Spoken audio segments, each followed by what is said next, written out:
Buen día, ¿cómo estás? Bien. Bueno, como les decía recién, ustedes son los protagonistas hoy, así que, porque la clase es para ver las dudas que les hayan surgido, digamos, tanto en la teoría como en la práctica. Así que bueno, los escucho.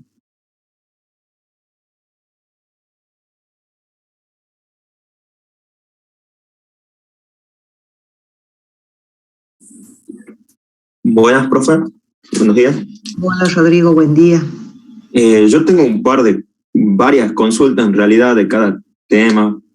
Sí. En el tema 1, Sí. usted había dado un ejemplo de la parte de superficies sumergidas planas. Sí. Y la presión que ejerce el aire siempre va a ser en sobre toda la placa y siempre en el centro, su punto de aplicación de la placa. Claro.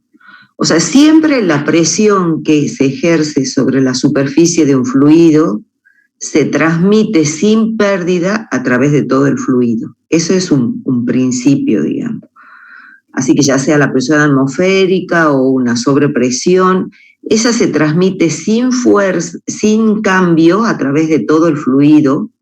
Por eso es que la presión esa ejercida por la atmósfera tiene el mismo valor sobre cualquier punto de la placa. No es lo mismo que la presión que ejerce el fluido, porque la presión que ejerce el fluido va cambiando de acuerdo a la altura de fluido que yo tengo en cada punto de la placa sumergida.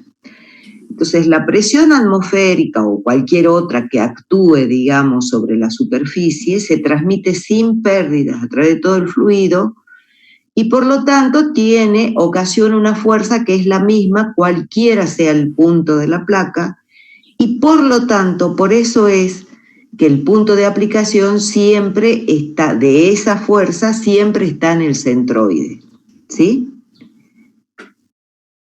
Esa fuerza, provocada por la presión atmosférica, en el caso que es, por ejemplo, la presión atmosférica en una placa, esa fuerza depende de los problemas, digamos, depende del ejemplo que se vea, normalmente está actuando de un lado y del otro de la placa, ¿sí? Sí. Entonces, al estar actuando de ambos lados, siempre la fuerza originada por la presión es perpendicular a la superficie y tiene sentido entrante, ¿sí? O sea, contrario a la normal. Entonces, si actúa la presión atmosférica de un lado y del otro de la superficie, la fuerza que ocasiona esa presión va a estar actuando en el centroide de ambos lados, pero van a tener la misma magnitud, porque es la misma presión atmosférica, pero sentido contrario, entonces se anulan. ¿Está? Sí, profe. Una consulta más. Yo ahí, Sí. como tratando de por ahí también entender. Sí. Esa es la idea, que entiendan, que digamos, capten el concepto y que no se aprendan las cosas de memoria. Sí. Claro, entonces yo busqué ejemplos ahí en internet. Sí. Y me salía uno que no lo pude resolver porque no lo comprendí bien, en donde la placa sí. estaba sumergido sobre un fluido que solamente me daban el peso específico y debajo de la placa estaba conectado un conducto o un tubo, algo así, en donde el fluido era aire. La presión que me ejerce ese flujo de aire. ¿Vos tendrás a mano el ejemplo para que lo veamos? No, pero a ver. O sea, ¿vos qué es lo que me querés preguntar? Si el fluido que está por debajo de la placa incide, digamos, en la presión sobre la placa. Claro, lo que yo quería saber si es que ese conducto que tira un fluido de aire, también ahí aparece la presión atmosférica. Bueno, no sé, tendría que verlo al ejemplo. No sé bien cuáles son los datos, o sea, si te dice que se insufla aire con una determinada presión, pasa lo mismo, digamos, o sea, la presión se transmite sin pérdida a través de todo el fluido y va a estar actuando sobre el centroide de la placa. Pero bueno, tendría que verlo al ejemplo que me preguntás. Bueno, yo mientras le voy consultando voy haciendo el dibujo y después, no sé si quiere que te lo muestre. Bueno. Después, mi siguiente, no sé si alguien más quiere consultar, pero yo tengo un poco más de consulta. Bueno. En el tema 2. Sí.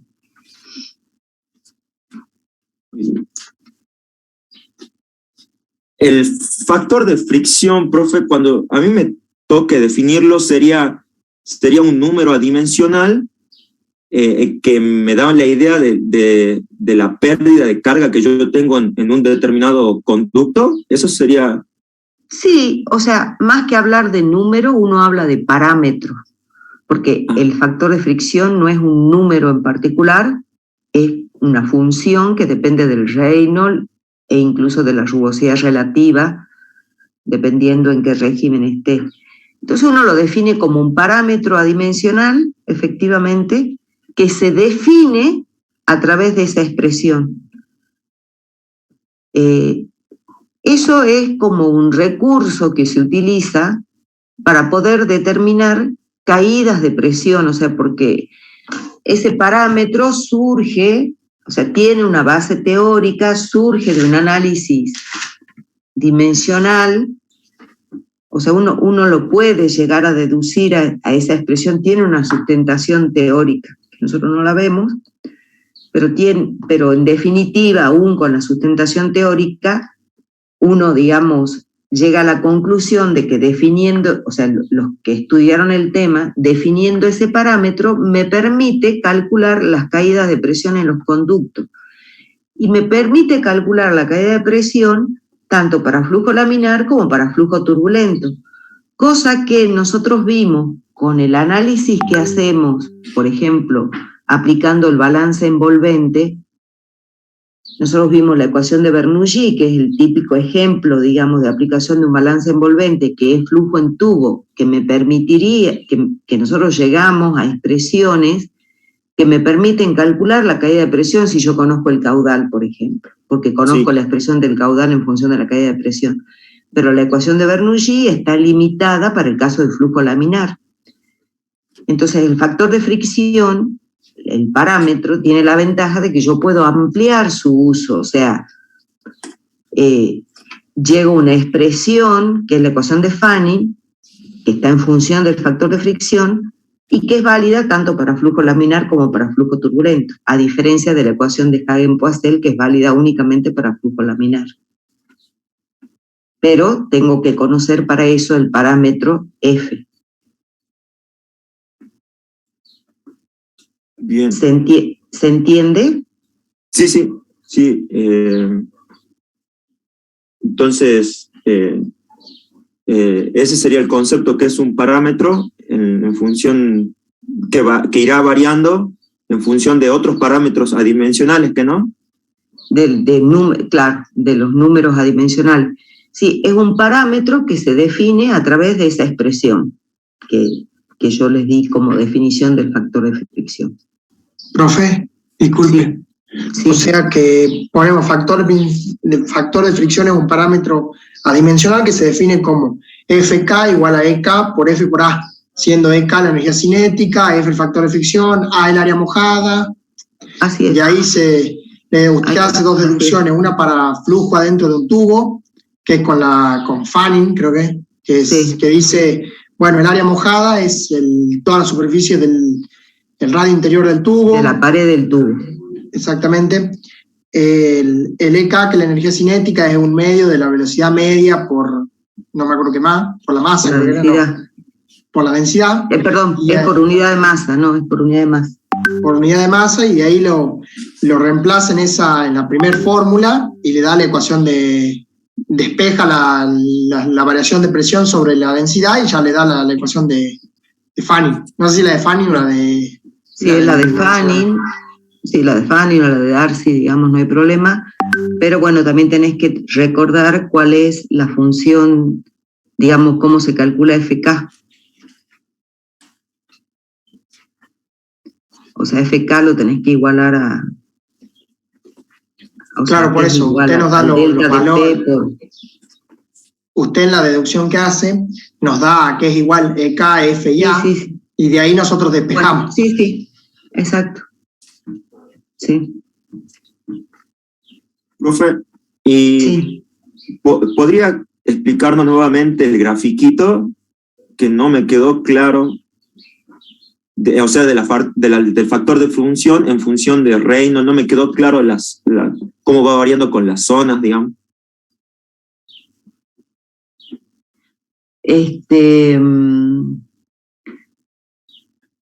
Si querés te comparto el gráfico, que es la manera más fácil de ver.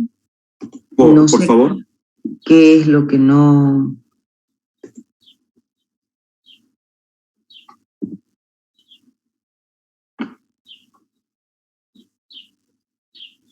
Que estoy buscando el...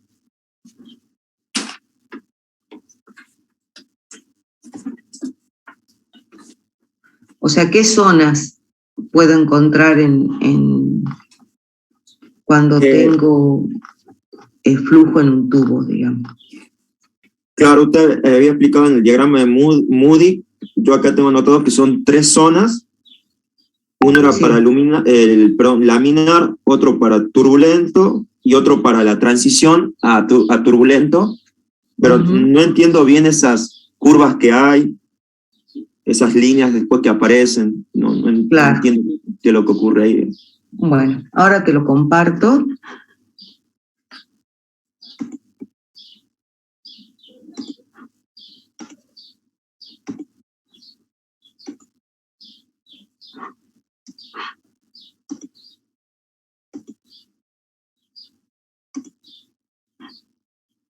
¿Lo están viendo? Sí. O sea, acá lo que yo tengo es, o sea, este es el diagrama de Moody. Si ustedes entran a ver Stigor, es el diagrama de Fanning, digamos, pero que no es exactamente igual, o sea, es un poquito diferente porque en ese no está esta curva, digamos, punteada, que ahora les explico qué es. Entonces o sea, el factor de fricción es un parámetro que depende, o sea, ¿cuáles son los flujos que yo puedo definir, digamos? ¿Cuáles son los regímenes de flujos que se definen para flujo en tubos? Laminar. ¿Y qué más? Y turbulento y la zona de transición también, ¿verdad? Básicamente laminar y turbulento, ¿sí? Entonces yo tengo en flujo laminar ese parámetro F, ¿de qué depende? De Reynolds. Depende únicamente del Reynolds, ¿sí? Y para cuando el flujo no es laminar, del Reynolds y de la rugosidad. De la rugosidad relativa. De la rugosidad. Siempre depende de otros parámetros adimensionales. Entonces yo tengo en flujo laminar, digamos en tubo, yo tengo flujo laminar cuando el Reynolds es menor a 2100, ¿sí? O sea, esto es una escala doble logarítmica. Entonces fíjense, acá está 2 por 10 al cubo, digamos que eso sería 2000, o sea que más o menos por acá es un régimen netamente laminar, ¿sí? Perdón, sí. Acá tengo 10 al cubo, más o menos por acá. Tengo régimen laminar. Entonces, para los Reynolds menores, eso se demuestra, está hecho también en la teoría. Como yo puedo reemplazar dentro de la ecuación de Fanning la ecuación de Hagen-Poiseuille, que es válida para flujo laminar, se llega a la expresión del factor de fricción en función del Reynolds, y que es igual a 64 sobre Reynolds o 16 sobre Reynolds, según sea el factor de Darcy o el factor de Fanning, ¿sí? En este caso, como me ponen que el factor de fricción es 64 sobre Reynolds, obviamente acá el factor de fricción es el de Darcy. ¿Está claro? Sí. Bien. Entonces yo tengo la zona laminar, eso, o sea, esa expresión F igual a 64 sobre Reynolds, en un diagrama doble logarítmico, es una línea recta de pendiente negativa. Porque si yo aplico logaritmo a ambos lados, me queda logaritmo de F igual a logaritmo de 64 menos logaritmo de Reynolds. ¿Sí? Entonces, si mi ordenada y mi abscisa es logaritmo de F y logaritmo de Reynolds, como es en un gráfico doble logarítmico, es una línea recta de pendiente negativa, menos 1. ¿Se entiende eso? Sí. Con una ordenada al origen que será logaritmo de 64. ¿Está? Sí. Bueno, entonces tengo la zona de régimen laminar. Después, cuando el Reynolds ya no es mayor que 2100, ya no tengo régimen laminar. Ya el régimen sería un régimen que se lo puede considerar turbulento. Lo que pasa es que el régimen turbulento es aquel en donde las líneas de corriente ya no son líneas rectas paralelas, o sea, es el flujo en donde las capas de fluido no se desplazan en forma ordenada y paralela una a otra, ¿sí? En el flujo turbulento ya las líneas de corriente, o sea, son onduladas. Lo que pasa es que puede ser más o menos ondulado, o sea, yo puedo tener un flujo levemente turbulento, digamos, porque hay ondas, entonces ya las líneas de corriente no son rectas, ya no es laminar, pero tampoco es un flujo altamente turbulento en donde directamente no se distinguen líneas de corriente, sino que todo el fluido es como que se mezcla, o sea, se forman remolinos, ¿sí? Entonces yo tengo entre el régimen laminar y ese flujo turbulento totalmente desarrollado, tengo todo un rango, que es toda esta zona que está después de 2100. Entonces, dentro de ese rango que sería régimen turbulento, hay una zona que se llama zona de transición, en donde efectivamente el factor de fricción es función del Reynolds, o sea, del Reynolds, va cambiando, fíjense, pero también de la rugosidad relativa. Entonces, por eso me aparece esta serie de curvas. Cada una de estas curvas corresponde a una determinada rugosidad relativa que está indicada acá, en el otro lado. Sí. ¿Sí? Entonces yo tengo esto y se lo llama zona de transición porque es la transición hacia el flujo altamente turbulento. El flujo altamente turbulento, donde ya todo el fluido está mezclado, ya el factor de fricción, si uno lo representa, se da cuenta que el factor de fricción ya no varía con el Reynolds. Si yo me paro para una determinada rugosidad, por ejemplo esta, ¿sí?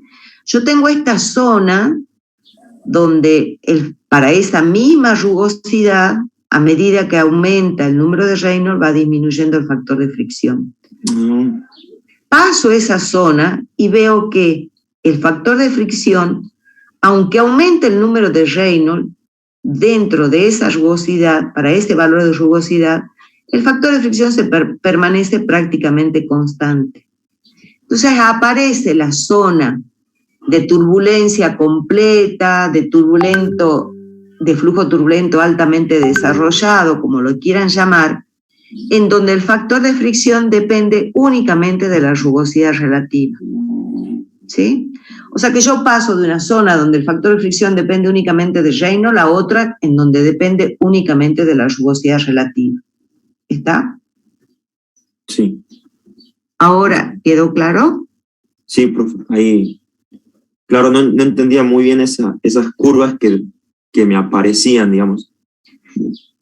Entonces habría O sea, una... las curvas, cada curva corresponde a una determinada rugosidad relativa. Y en la parte laminar es algo lineal entonces, ¿no? Claro, no depende de la rugosidad relativa para el flujo laminar. Gracias, profe. Ahí me quedo. Eso es lógico que sea así, porque el flujo laminar, el fluido se desplaza como láminas, digamos. Entonces, la rugosidad que puedan tener las paredes no tienen que alterar, o sea, para que sea laminar es porque no alteran la forma de esa línea de corriente. ¿Está? Sí.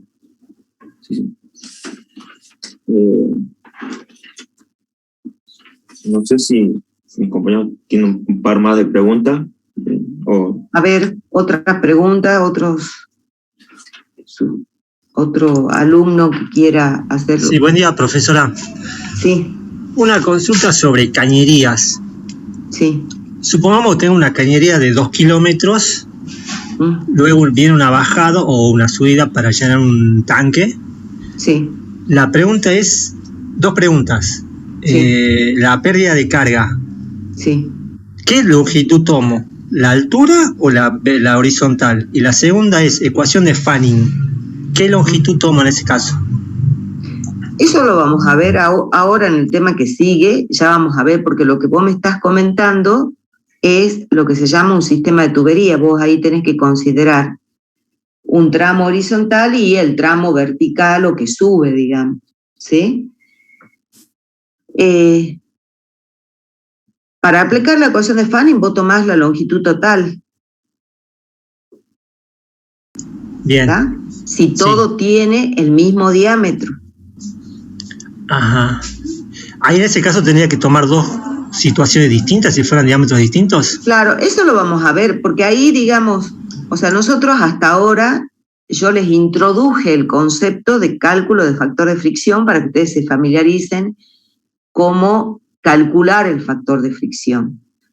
Pero el uso principal, y para que se den cuenta de que yo conociendo el parámetro, yo puedo calcular las caídas de presión en una cañería, pero la situación de mayor interés es la que vos estás planteando, en donde yo tengo un sistema de cañerías, en donde tengo tramos de distintas longitudes que están conectados unos con otros, entonces voy a tener conexiones, o sea, que voy a tener algún, dispositivo, una conexión que me conecta a dos cañerías y que esas cañerías incluso pueden ser con distinto diámetro una de otra, pueden haber válvulas, van a haber tramos que van cambiando de dirección.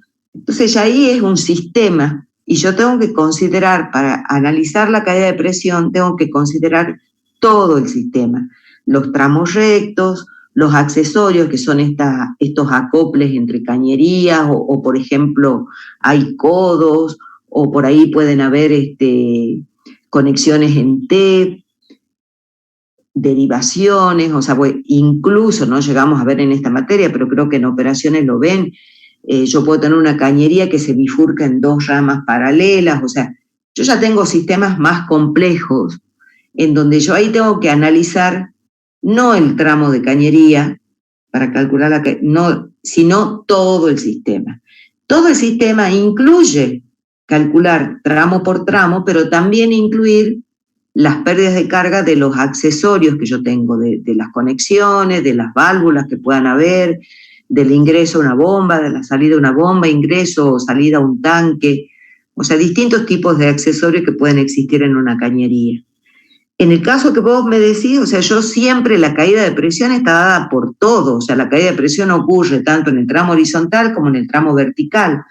Lo que pasa es que además de la caída de presión debido a la fricción, en el caso de un tramo, supongamos que yo quiero elevar agua, o sea, mandar agua desde una cisterna al tanque que tengo arriba de mi casa.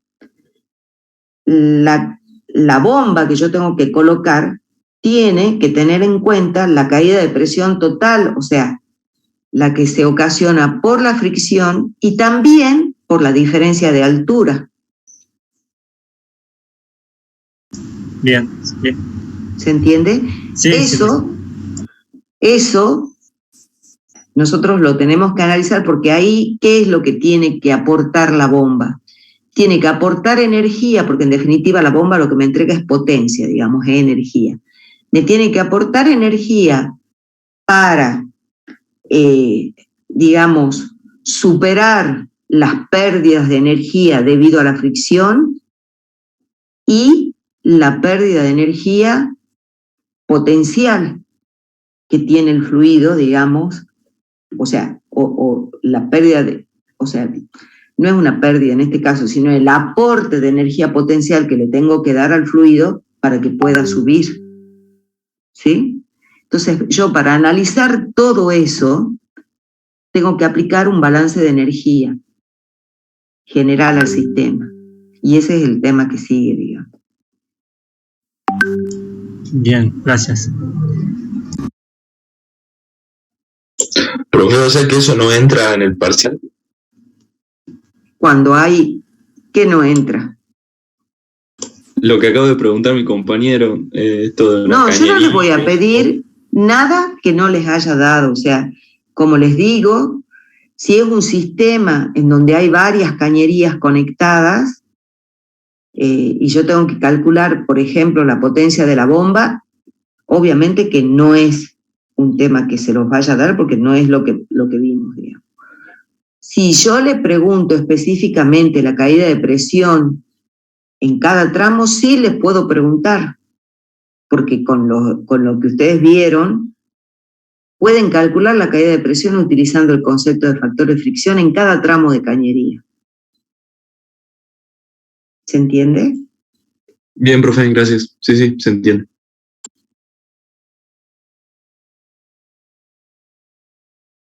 Pero yo les quiero decir que la idea del parcial es los problemas no van a ser de ninguna manera más complicados que lo que yo les haya dado, ni les voy a preguntar cosas que no les haya dado. O sea, no me voy a poner a complicarles la vida con un problema más complejo que lo que hayan visto en la práctica. En la práctica yo trato de poner problemas que sean más o menos complejos como para que ustedes analicen, o sea, algunos problemas sencillos y otros un poco más complejos, porque ustedes tienen todo el tiempo para analizar, porque hacen consulta, porque trabajan y es para eso. Pero en el parcial no. Pero sí tienen que tener los conceptos claros, digamos, de cómo hacerlo, ¿sí? Eso vale tanto para la teoría como para la práctica. En la teoría tampoco le voy a preguntar, o sea, en general no voy a preguntar la definición de tal cosa, o sea, por ahí alguna definición puede ser que les pregunte, pero me interesa más que sepan cómo aplicar esa definición, o sea, hacerles una pregunta donde la respuesta surja de saber el concepto. Profe, Sí. en caso de que, por ejemplo, una pregunta sea el caudal con la ecuación de Hagen-Poiseuille, ¿hay que hacer el desarrollo desde el balance envolvente o partir desde qué es la velocidad por el área? Y ahí resolver esa pequeña integral que hay. Sí, o sea, eso implica que te tenés que aprender de memoria la expresión de la velocidad. ¿Sí? Claro, sí. Para la ecuación de Hagen-Poiseuille. Yo siempre trato de evitar que ustedes se aprendan de memoria nada, digamos. Salvo cosas muy simples como, por ejemplo, la definición del factor de fricción. O sea, es una definición, no hay otra que... Pero bueno, tampoco es... Pero después, en lo que uno va deduciendo, yo lo que pretendo es que deduzcan. Pero claro, bueno, de todas maneras, en el problema, no? yo, si quiero que lo deduzcan, se los voy a decir específicamente. ¿Está?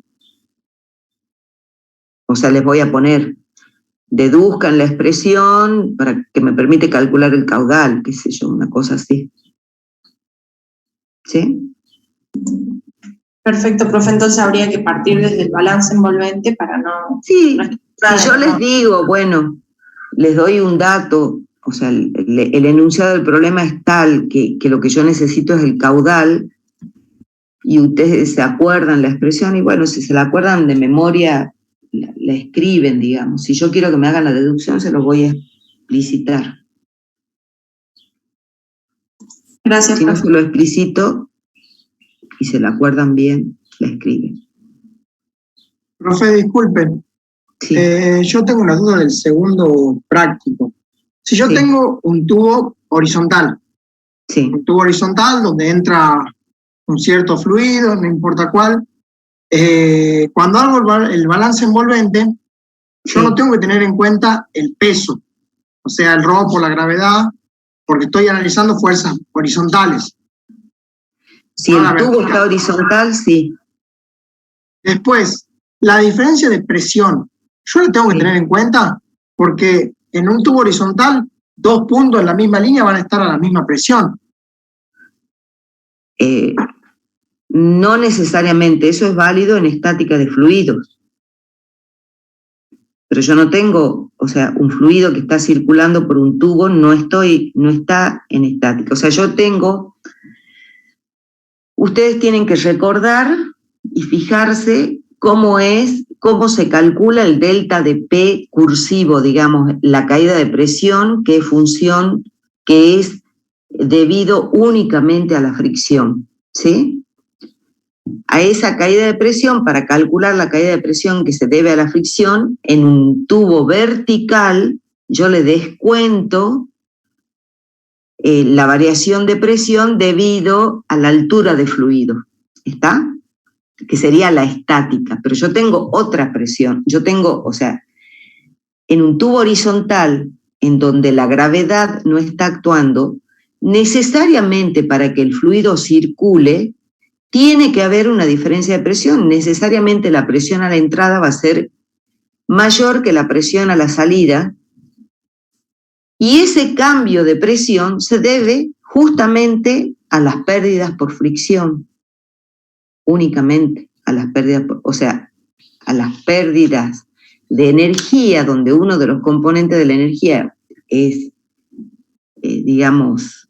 la energía para poder fluir, ¿sí? Un trabajo, en realidad, que tiene que realizar el fluido para poder circular por la cañería, que es lo que hace, digamos, ese trabajo está en función de la presión, ¿sí?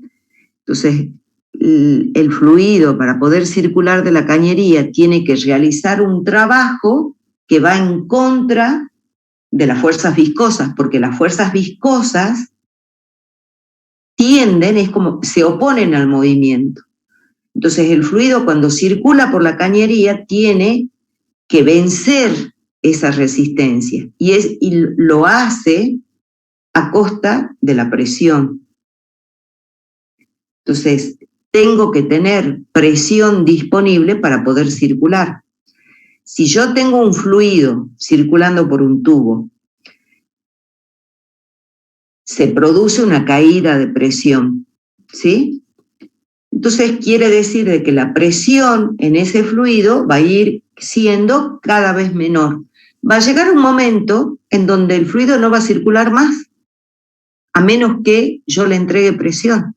Eso es lo que ocurre, por ejemplo, en una tubería de gas, o sea, si estamos hablando de un gasoducto, por ejemplo. Ustedes tengan en cuenta el gas es un fluido, o una cañería de agua, pero por ahí visualizan mejor el gas natural. El gas natural, hay un yacimiento de gas natural acá en el norte y tengo una distribución mayorista, si quieren hablar, que es, no es lo mismo que Gasnor, sino tengo la empresa TGN, una empresa de transporte de gas natural, que es la que lleva todo el gas que se produce en el norte, lo inyecta en cañerías, en tubos grandes, que viajan kilómetros y kilómetros hasta llegar a Buenos Aires. Imagínense la cantidad de kilómetros, porque aparte no es una distancia, o sea, el circuito tiene que digamos, si tiene un cierto recorrido también en función del terreno, y hay cambios de nivel, obviamente, en todo ese trayecto. La presión se inyecta en la cabecera, digamos, donde se produce, después de que le hacen todos los tratamientos al gas natural, se inyecta a una presión que está por arriba de los 60 kilos, de las 60 atmósferas. Pero el gas comienza a circular y a medida que avanza en la cañería va perdiendo presión. Si yo no instalo cada cierta distancia, que depende de la geografía del terreno digamos, y de la presión que yo requiere y de los consumos, si yo no pongo cada cierta distancia estaciones de recompresión del gas, ¿qué es lo que hacen esas estaciones? Reponer toda esa presión que perdió el gas debido a los esfuerzos viscosos. ¿Está? Entonces, le entrega presión de manera que el gas pueda seguir circulando con el caudal adecuado, bueno, con el caudal y la presión adecuada para poder ir suministrando a los pueblos que lo requieren, que hacen sus cañerías de derivación, ¿sí? Entonces, en definitiva, para responder, o sea, yo les explico todo esto para que ustedes se imaginen cómo es un sistema de flujo en una cañería. En definitiva, en una tubería horizontal, yo tengo una presión a la entrada y otra presión a la salida. Que la presión a la salida va a ser menor porque ese fluido está circulando con una determinada velocidad, desarrolla un perfil de velocidad. Nosotros vimos que si es flujo laminar el perfil es parabólico, si es flujo turbulento el perfil es más plano, y puede ser, o sea, y yo cuando hablo de la presión, yo hablo de la presión que actúa en una determinada sección de la tubería, ¿sí? O sea, en toda la sección perpendicular al flujo. ¿Se entiende? Imagine, por otro lado, en una tubería, la variación de presión que yo pueda tener para distintas alturas de la sección debido a la columna de fluido es totalmente despreciable, porque estamos hablando de centímetros de columna de fluido. No sé si te responde, Eugenio. Sí, ahora sí. Entonces, normalmente la presión que entra va a ser mayor a la que sale en un tubo, no importa el tamaño, digamos, el tamaño del largo, digamos. No, el largo importa. Cuando más largo sea, menor va a ser la presión a la salida. Mayor va a ser la caída de presión. ¿La caída de presión de qué depende? No, yo sí. Sí, lo que quiero decir es que siempre va a haber una diferencia de presión, no importa el largo del tubo. Obviamente, mientras más largo sea, mayor presión va a caer. Bien, eso quería saber. No lo había pensado así. Gracias. Sí.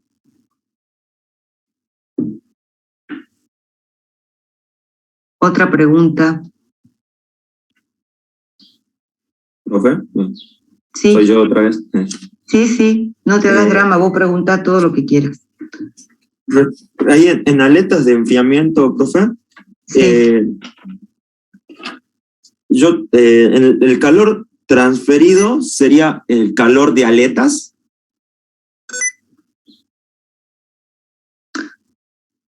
Profe, no entiendo bien la pregunta que me estás haciendo. O sea, yo tengo una superficie a la que le coloco aletas. Va a haber un calor que transfiere la parte de la superficie que queda sin aleta, más el calor que transfiere una aleta. Sí. El calor total que transfiere esa superficie con aletas es la suma de esos dos calores. Ajá. ¿Puedo compartir pantalla y le explico más o menos cómo es mi duda? Bueno, sí. A ver, decime si podés. Bueno. Si no,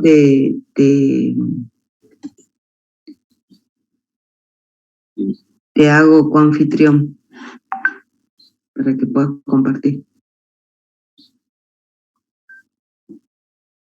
Ahí, no sé si se ve, profe. Sí. A ver, este era. Sí, este. Uh-huh. Mi consulta es, no sé si se ve la flechita, ¿se ve la? Sí, el cursor, sí. El cursor, sí. Si este calor que dice Q aletas, sí, es el calor transferido que yo calculo acá. Claro. ¿Sí? Es ese. Es ese. Ese, y que bueno, obviamente tiene que tener, o sea, tiene que estar multiplicado por la cantidad de aletas, ¿no? Claro. ¿Y mi calor total sería mi Q máximo, profe, o no? No. Todo esto es para una aleta. El calor máximo que puede transferir la aleta se define cuál es el calor máximo. ¿Cuál es el calor máximo que puede transferir la aleta? ¿Esto que no? Sí, pero decímelo, explícame en palabras qué significa eso.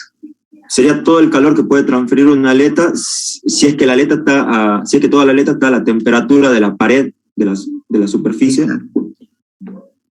Exacto. Que eso no ocurre en la realidad. La aleta, o sea, ustedes imagínense que yo lo que trato es de incrementar la transferencia de calor. Entonces, ustedes saben que la transferencia de calor va a ser mayor cuando mayor sea el delta de temperatura, ¿sí?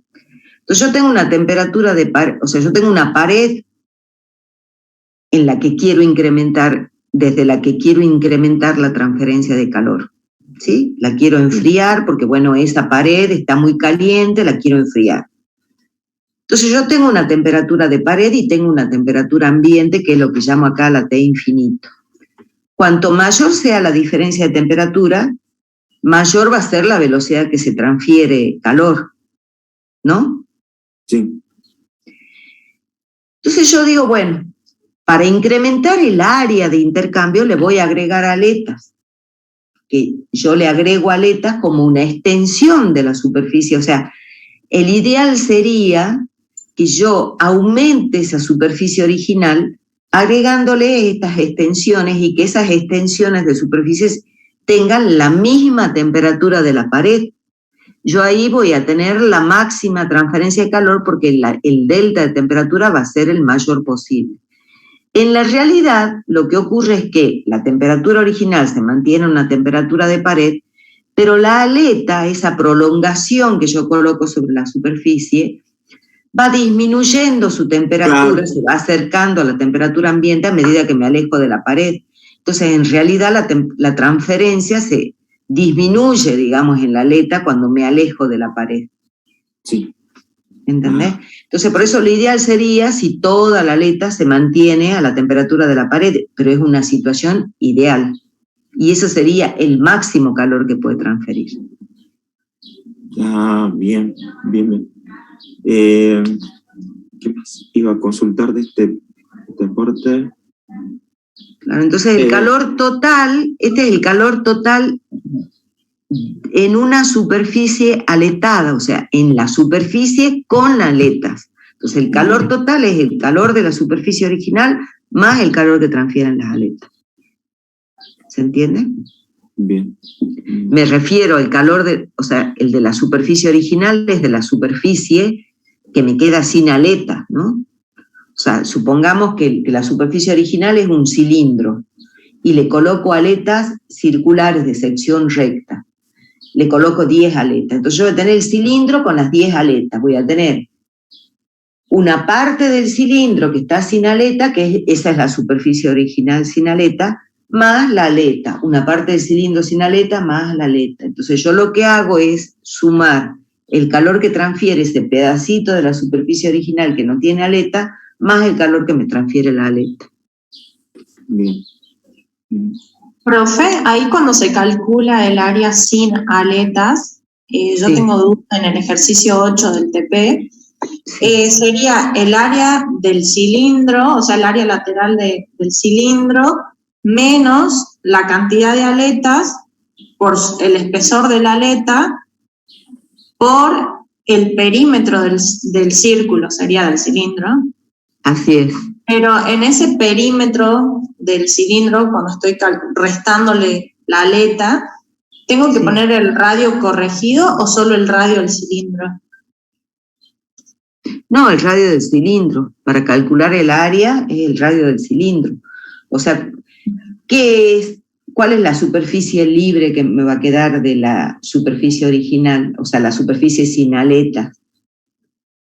Va a ser la superficie externa menos esa franjita que ocupa la aleta. Esa franjita es pi por el diámetro externo del tubo por el espesor.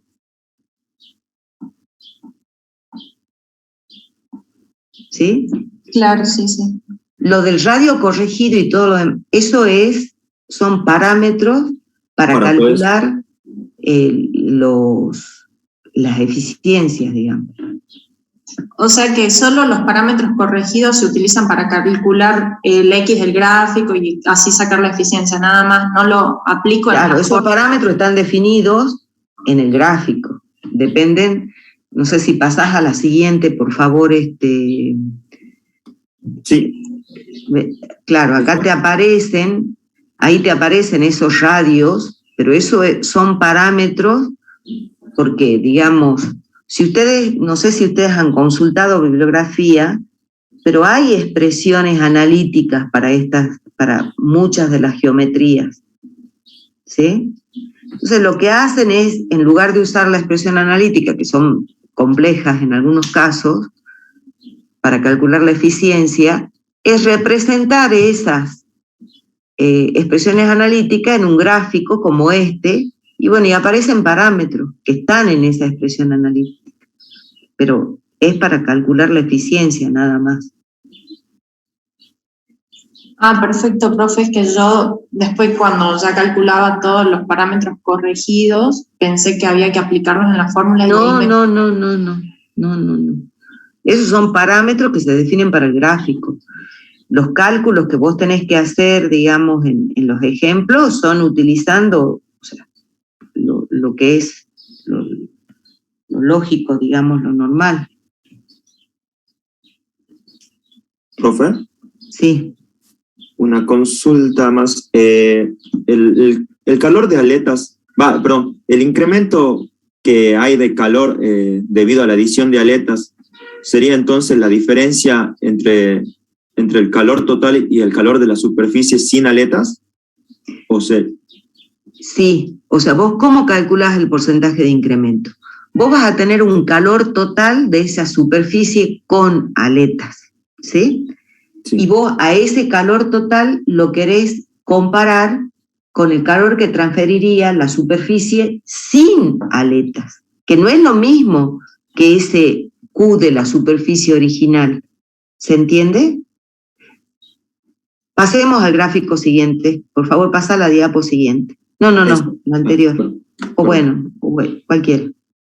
Por ejemplo, acá. Vos ahí tenés la superficie original va a ser el tubo. Sí. ¿Ah? Esa es la superficie sin aleta, original, ¿sí? Es el tubo, no tiene aleta. Ese tubo, o sea, es lo que ocurriría si yo no le pongo aletas al tubo ese. Entonces yo voy a tener una determinada cantidad de calor, que va a ser el calor que transfiere desde esa superficie externa del tubo. Eso me va a dar un valor Q original, digamos, ¿sí? Después le coloco aletas y calculo la cantidad de calor total que transfiere el tubo, pero con las aletas. Entonces, cuando yo quiero calcular el porcentaje de incremento, o sea, ¿cuánto me sirve a mí haber colocado aletas? Yo tengo que comparar el calor total que transfiere la superficie con aletas con el calor que transfiere la superficie sin aletas. ¿Se entiende? Sí. No es esa superficie original de la expresión, porque ese Q de la superficie original me tiene en cuenta, o sea, estoy calculando el calor que transfiere una superficie que tiene aletas. y considero el calor que transfieren los pedacitos de la pared que no tiene aleta, más el calor que transfieren las aletas. Ese es el pedacito ese de pared que no tiene aleta, que sigue estando a la temperatura TP, ese es el calor QS original. ¿Se entiende? Que es distinto al calor que transfiere la superficie sin aletas, sin aletas, sin ningún tipo de aleta. ¿Se entiende? Claro, profe, ahí sería que el calor sin aletas, o sea, de toda la superficie, sería el H por el área total del cilindro por las diferencias de temperaturas. Y lo comparo con el calor total. Por TP menos T infinito. Sí, sí, sí. ¿Sí? Ese, pero contando la superficie externa total. Ese sería el calor sin aletas. Y el calor con aleta es el Q total que tengo acá, que considera, una vez que yo a la superficie le pongo aletas, se transfiere calor desde la aleta más desde la pared que queda sin aletas, desde los pedacitos que quedan entre aleta y aleta. ¿Se entiende? Sí, profe, y ahí se aplicaría la fórmula que usted puso, que era el Q con aletas, menos el Q sin aletas sobre el Q sin aletas por 100. Claro, sí, sí, sí, sí, ese. Bien. El Q sin es tomando la pared original, total, completa. Sin descontar los pedacitos de área que me sacan las aletas, ¿no? Claro, porque el Q sí, o sea, ¿qué quiero comparar yo? El calor total que intercambio en la superficie a la que le coloqué 5 aletas, frente al calor que intercambiaría esa misma superficie si no le coloco ninguna aleta.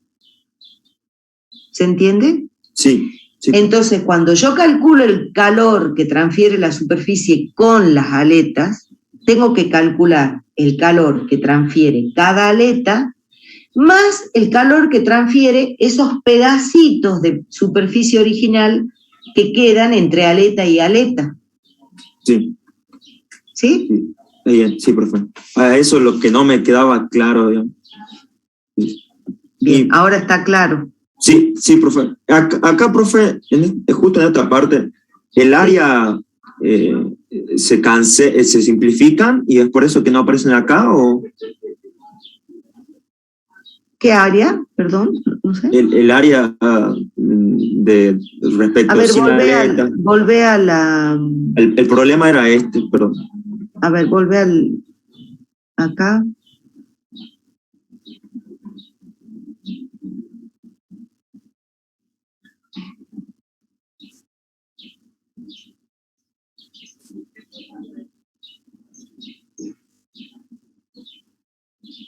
Es que no, o sea, no se simplifican, o sea, acá me aparece, o sea, van a aparecer distintas áreas, no sé bien en cada caso de lo que estoy, pero bueno, tengo los valores de las áreas. Claro, pero como estos acá no... números, ese 45, bueno, este es el H en particular. Sí. Pero bueno, o sea, los valores aparecen ahí. Este 918 tiene que ver con esos valores de área. Yo ya no me acuerdo específicamente el cálculo a qué es igual, digamos. Bien. Sí, sí. Pero...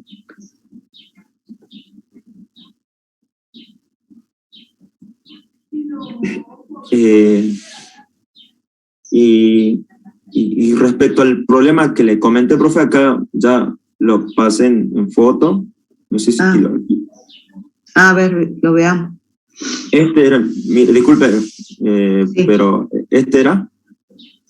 Pero tenés que dejar de compartir y compartir el otro. Perdón. A ver. Y ahí comparto.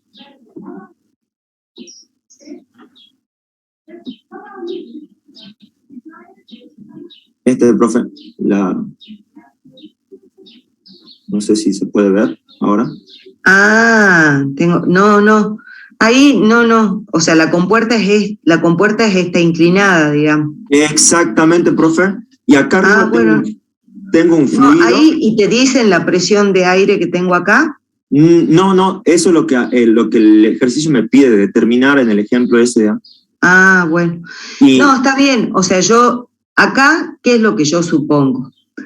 Yo supongo que en la superficie libre del fluido está actuando la presión atmosférica, ¿sí?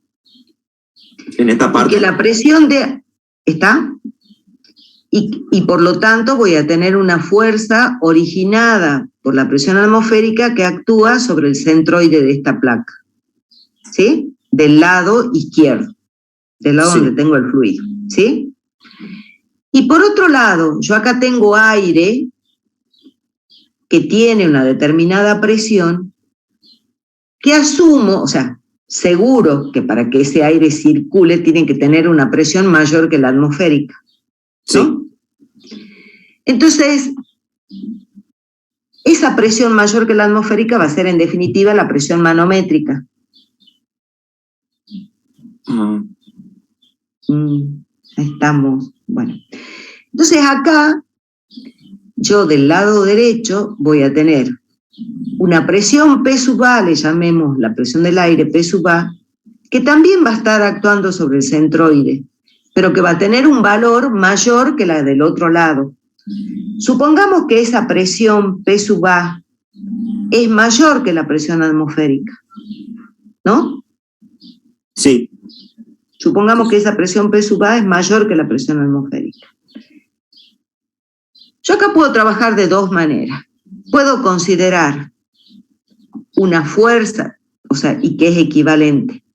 Esa presión, digamos, que me ocasiona el aire, esa fuerza que me ocasiona el aire, ¿a qué es igual? Es igual a la presión del aire por el área de la placa, ¿no? Sí. Y está actuando sobre el centroide.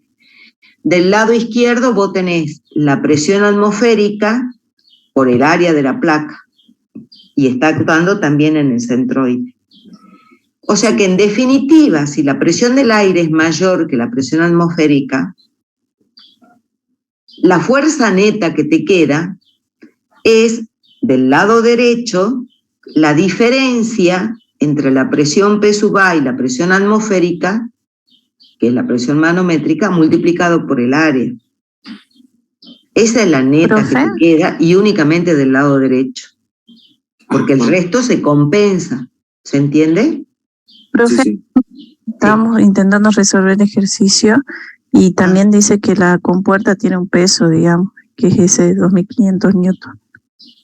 Ah, bueno, el peso está, tengan en cuenta, acá tienen que sacar momentos con respecto a este punto, en algún momento, supongo, para poder calcular esa presión P sub A. O sea que ustedes van a tener del lado derecho una fuerza que, digamos, lo que queda neto aplicada en el centroide, que es igual a la presión manométrica por el área. ¿Sí? Sí. ¿Entienden por qué es nada más que la presión manométrica? Sí, profe. Bien. Del lado izquierdo van a tener en un punto que está por debajo del centroide otra fuerza que va a tener también perpendicular a la superficie, que va a ser igual a gamma por el H del centroide por el área, ¿no? Sí. Y tienen que sacar el punto de aplicación.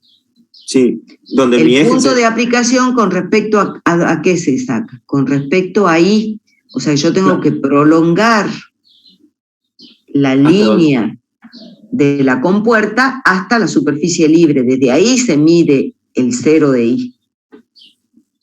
Bien. ¿Sí? Sí, sí. Entonces ustedes sacan el punto de, o sea, conocen el punto de aplicación de, o sea, tienen una fuerza del lado derecho que es la presión manométrica por el área, una fuerza también perpendicular del lado izquierdo, que es gamma por A y aplicada en el punto I', que es gamma por el H hasta el centroide por el área, ¿sí? Y tienen una fuerza peso que es vertical, digamos, hacia abajo. Tienen que sacar, y que está aplicada ¿dónde? En el centroide. Entonces, tienen que sacar momentos con respecto a la bisagra. ¿Cómo se saca momentos ahí? Respecto a la bisagra, sería la sumatoria de todas esas fuerzas por cada uno por su distancia respecto a ese punto. Claro, pero ustedes, o sea, la distancia de esta fuerza es la distancia desde este punto al centroide. La distancia de la fuerza del lado izquierdo es la distancia desde ese punto al I'. ¿Sí? Y la distancia, o sea, el brazo de palanca de la fuerza peso, ¿cuál es? ¿La mitad de la placa? Sí, la fuerza peso está en el centroide, pero tiene esta dirección vertical. ¿Cómo sacaban momento ahí? Ah, por el ángulo, por el seno, ¿no? Claro, o sea, el brazo, o sea, la fuerza peso está acá, vertical, en el centroide. Tienen que sacar el brazo de palanca, o sea, la distancia, exacto, entra el ángulo, digamos. Es la distancia que queda entre la bisagra y la línea de acción de la fuerza peso. Sí. ¿Sí? Sí. Ahí sacan el momento y bueno, y ahí van a despejar P sub A. Sí. Profe, disculpe. Sí. ¿Podría de nuevo repetir lo que habló de la presión manométrica y la presión atmosférica que hay acá, por favor? O sea, acá la presión del aire seguro es mayor que la presión atmosférica. Sí. ¿No? Porque, entonces, esta presión, digamos, está ejerciendo un valor que es P sub A por el área. Y está aplicado en el centroide. Sí. Del lado izquierdo tengo la presión atmosférica por el área y también aplicado en el centroide. Entonces tengo dos fuerzas aplicadas en el mismo punto, en la misma dirección, pero sentido contrario. Sí. ¿Cuál es la fuerza resultante que va a quedar? La diferencia de esas dos entre las dos. Que eso corresponde a la presión manométrica. Si vos haces la diferencia, vos tenés del lado izquierdo presión atmosférica por el área. Del lado derecho tenés la presión P sub A por el área. Si haces la diferencia, te queda P sub A menos la presión atmosférica por el área. Ah, sí. Y eso es la presión manométrica. Sí, sí. Claro, sí, ahora entendí. O sea que ustedes cuando despejen, digamos, cuando apliquen momento y resuelvan el problema, el valor de presión que obtienen es la presión manométrica. Si quieren sacar la presión absoluta, le tienen que sumar la presión atmosférica. Bien. Ahora, ¿se entiende? Sí. Sí, sí. Profe, yo no entendí muy bien cómo sacarlo de la fuerza, lo del peso. No me acuerdo cómo sacar momento con el peso para abajo. O sea, ¿cómo sacamos esa distancia? Vos, la fuerza peso es vertical hacia abajo y está aplicada en el centroide. O sea que esa fuerza tiene una línea de acción que la prolongás para arriba, vos que estás compartiendo, haces la flechita hasta arriba, y hay una distancia entre la línea de acción y esa fuerza y la bisagra, que vos la sacás conociendo este ángulo.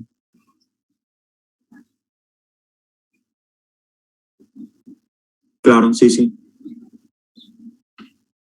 Ah, bien, ahora sí. Era como creía. No, ya después veo cómo sacar el lado ese. Gracias. Sí.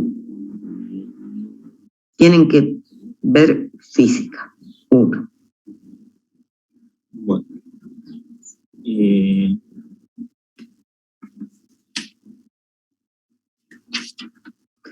Bueno, otra duda, chicos, de la parte de calor.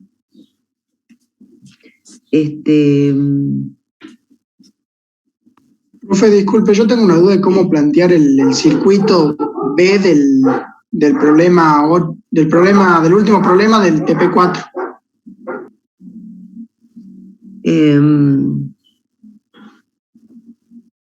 ¿Cuál es la duda?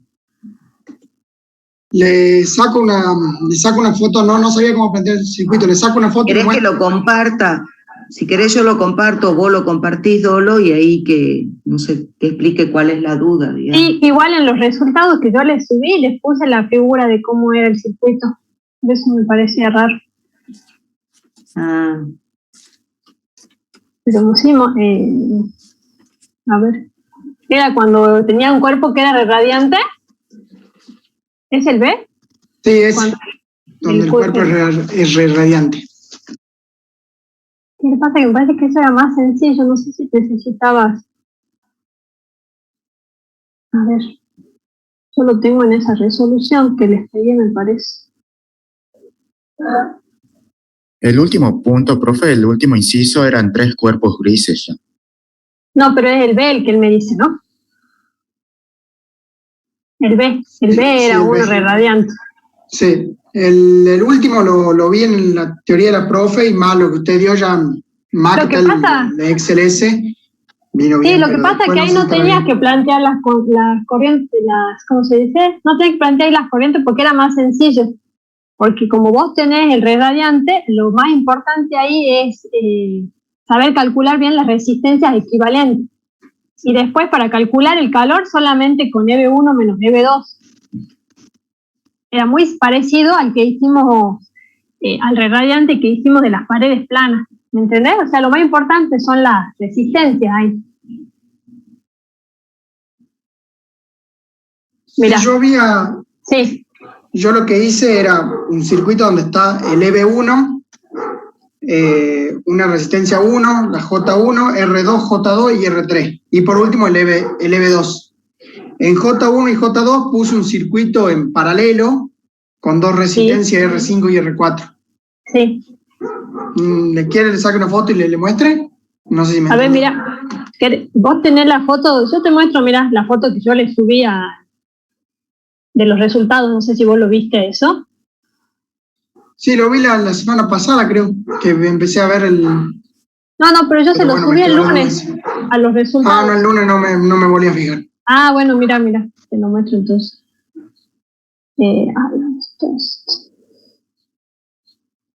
Mira, ahí está. Ahí, ¿sí se ve? Porque este es el ejercicio, ¿no? Era cuando el cuerpo 3 me parece que era radiante. Sí, exactamente. Ese es el ejercicio. Entonces lo que yo te digo acá es que lo más importante acá no son las corrientes, sino es plantear las resistencias. Y como vos estás diciendo eso, por ejemplo, está R4 y R5, ¿sí? Que están en serie y después estas van a estar en paralelo con R2. Entonces vos acá sacás este circuito equivalente, pero después tenés que tener en cuenta este R1 y este R3. Y el intercambio de calor para este caso lo podés sacar como EB1 menos EB2 sobre esa resistencia total, que es la que vos me estás diciendo que calculás. Sí, ahora sí. Ah, no, yo había puesto EB3, no J3. Ah, no está. Pues. Ahí está. Acordate que acá el intercambio es 0 porque no participa en el intercambio, pero sí colabora a que este intercambio entre EB1 y EB2 sea mejor la distribución entre ellos dos. Entonces ahí este era el más sencillo de los incisos. Profe, una consulta. En los otros incisos, ¿era necesario plantear las corrientes? ¿O podría ser también como este ejercicio solamente teniendo en cuenta EB y la resistencia equivalente?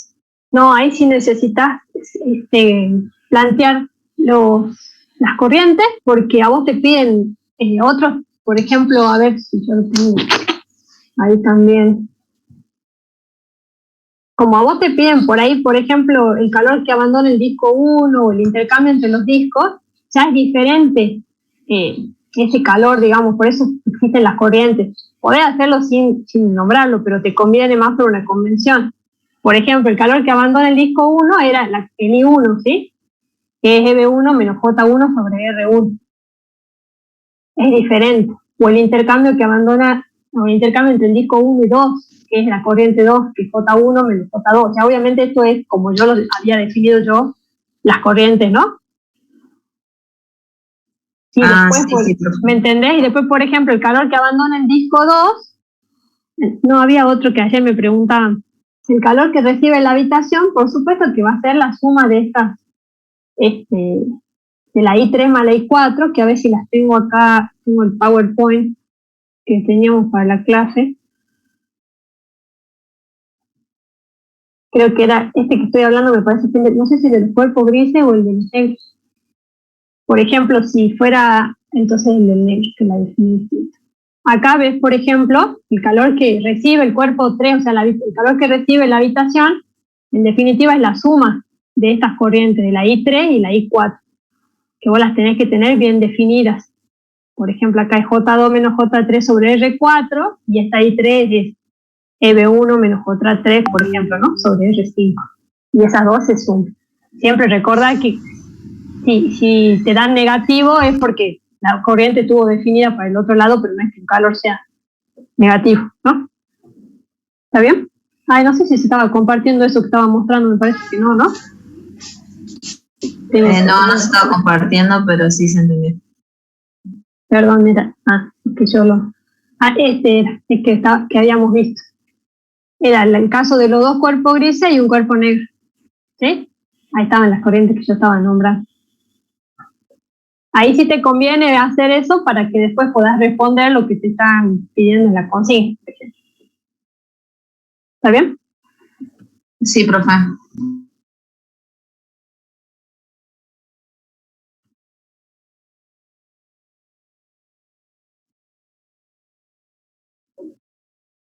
Y por ahí otra consulta que me hicieron mucho, tengan cuidado con las tablas. Vieron que veíamos las tablas del Welty para sacar las propiedades, que yo les explicaba que muchas veces en el título de la tabla le aparece el valor de la viscosidad multiplicado por 10 a la 5. ¿Sí? Eso significa que ese valor, o sea, el valor que ustedes busquen en la tabla, el valor real de la viscosidad va a ser, por ejemplo, 0,9 por 10 a la menos 5. ¿Sí? Eso tienen que tener en cuenta, porque si no después les da cualquier cosa, excepto cuando buscan los parámetros que están relacionados con el número de Grashow, que veíamos que estaba multiplicado los valores por 10 a la 6, eso sí es 10 a la 6. Pero después tienen que tener cuidado, porque en realidad lo que le está diciendo a usted el título es, por ejemplo, viscosidad por 10 a la 5 es igual a un número que están sacando ustedes de la tabla. Entonces, si ustedes despejan esa viscosidad, les queda 0,9 dividido 10 a la 5. Que es igual a 0,9 por 10 a la menos 5. ¿Sí? Porque además por ahí les daban Reynolds muy chiquitito y eso les tiene que como hacer ruido en la cabeza. Que les dé un Reynolds de 10 a la menos 5, esas cosas sí son raras. Si ahí hay algún valor que no están poniendo bien.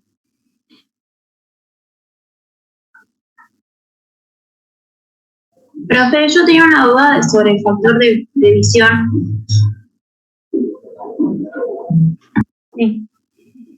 Sí, Camila. Se me tildó la computadora, se me puso negro la pantalla, intento entrar desde el teléfono. Bueno. Nosotros te escuchamos, ¿no? O sea, ¿vos nos escuchás a nosotros? Sí, pero es que no puedo ver nada en la pantalla. Mi duda era si cuando se consideran dos superficies negras enfrentadas, y por ejemplo nos piden el factor de visión, despejamos de la ecuación que usted pone en el PDF del calor entre 1 y 2, que es igual al área del 1 por el factor de visión 1, 2 por el EB sub 1, de ahí despejamos, y teniendo en cuenta que el área 1 del factor de visión 1, 2 igual al área 2 del factor de visión 2, 1, ¿tienen en cuenta eso? ¿Cómo? No entiendo bien cuál es la duda. O sea, tenemos dos superficies negras enfrentadas. ¿Y yo qué es lo que quiero sacar? El calor intercambiado. El factor de visión. Este 1, 2 sí o sí lo vas a tener que ir a buscar tal vez de una gráfica del factor de visión.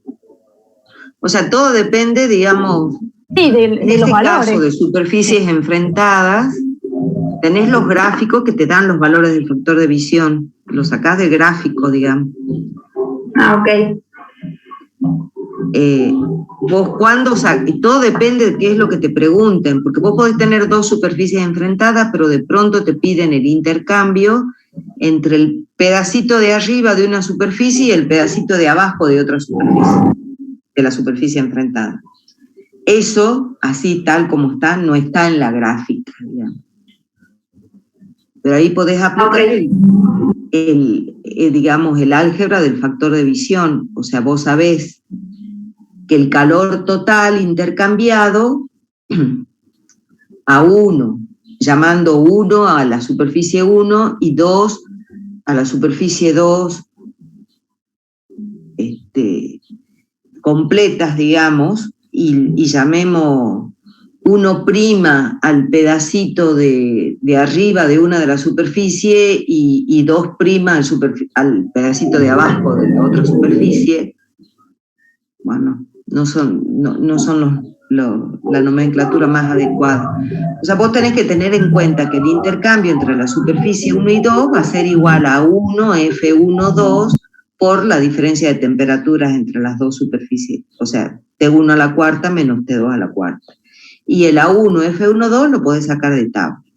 Pero ese calor intercambiado va a ser igual a la suma del calor que intercambie la superficie 1 completa con el pedacito de arriba más el pedacito de abajo. ¿Sí? Ah, ok. Sí, sí. Y ahí, o sea, tenés que ir aplicando el factor de visión. O sea, tenés que dividirla la superficie e ir calculando. Van a haber factores de visión que los vas a poder sacar de tabla y otro que los vas a tener que deducir aplicando las ecuaciones del álgebra del factor de visión. Ahora sí me quedó claro. Gracias, profe.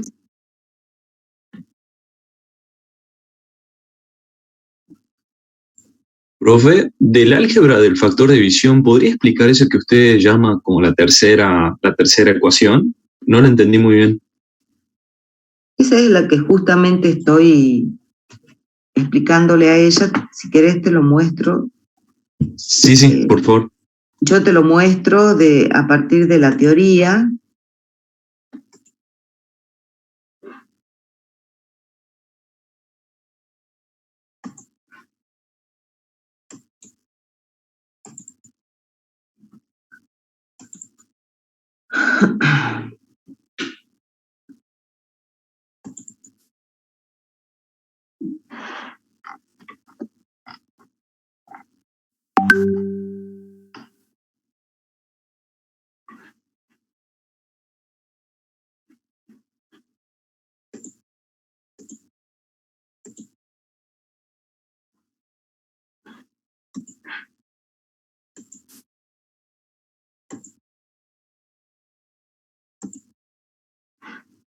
Este es el que vos decís. Sí, profe. Bueno, eso es un poco lo que yo le estaba tratando de explicar, lo que pasa es que es difícil sin... O sea, este tercero se refiere a situaciones en donde yo...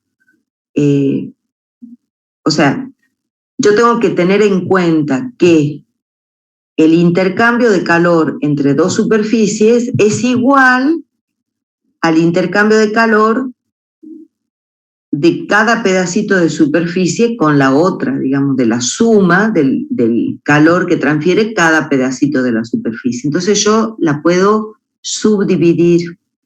Entonces acá hay un ejemplo al respecto que puede explicar también lo que preguntaba Camila.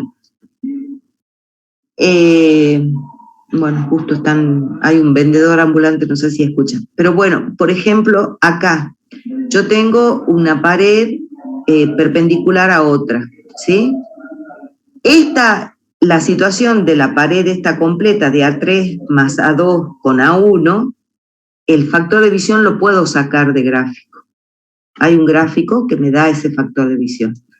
Pero supongamos que lo que yo quiero es calcular esta A3 es una ventana en esa pared. Entonces yo quiero calcular el calor que intercambia la ventana con el piso. ¿Sí? O sea, supongamos que yo tengo un piso radiante, entonces quiero saber cuánto calor por radiación se pierde por la ventana. Supongamos que esa sea la situación. Entonces yo, en ese caso, yo digo, bueno, el calor total que intercambia la superficie A3 más A2 con la superficie A1 es igual a F1 a 3 más A2 por A1, por la diferencia, el T1 a la cuarta menos el T2 a la cuarta, qué sé yo. ¿Sí? Bueno, que un poco lo que está explicado acá. La diferencia de temperatura son las mismas, digamos, ya sea en toda la superficie o en cada una de las superficies. O sea que en definitiva, lo que yo tengo que tener en cuenta es, tengan en cuenta que los factores de visión son fracciones de energía, me representan fracciones de energía que salen de una superficie y que efectivamente inciden en la otra superficie. ¿Sí? Obviamente esa fracción la tengo que multiplicar por el área para que me dé el total, digamos, de la energía. Entonces yo acá puedo plantear que A1 por F2, por F1 y 2 más 3, que eso yo lo saco, o sea, este factor de visión lo puedo sacar de tabla, va a ser igual a lo que intercambia la superficie A1 con la 2 más lo que intercambia la 1 con la 3. ¿Está? Sí, profe, ahí me quedó claro. Entonces, este F1 lo saco de tabla, este también lo saco de tabla, porque es la misma situación, nada más que cambian las dimensiones. Y de esto despejo el F1,3, que es el que yo necesito para poder calcular el intercambio de calor entre 1 y 3. Si yo lo veo en función de calores, yo acá todo es, o sea, en función de intercambio de calor, yo tendría que multiplicar cada uno de estos términos por sigma por T1 a la cuarta menos T2 y T3. O sea, la temperatura de T2 y T3 a la cuarta. ¿Sí? Acá igual y acá igual.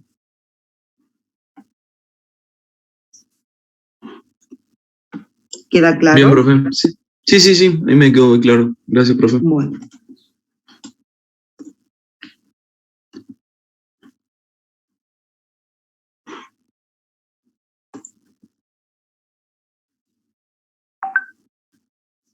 Bueno.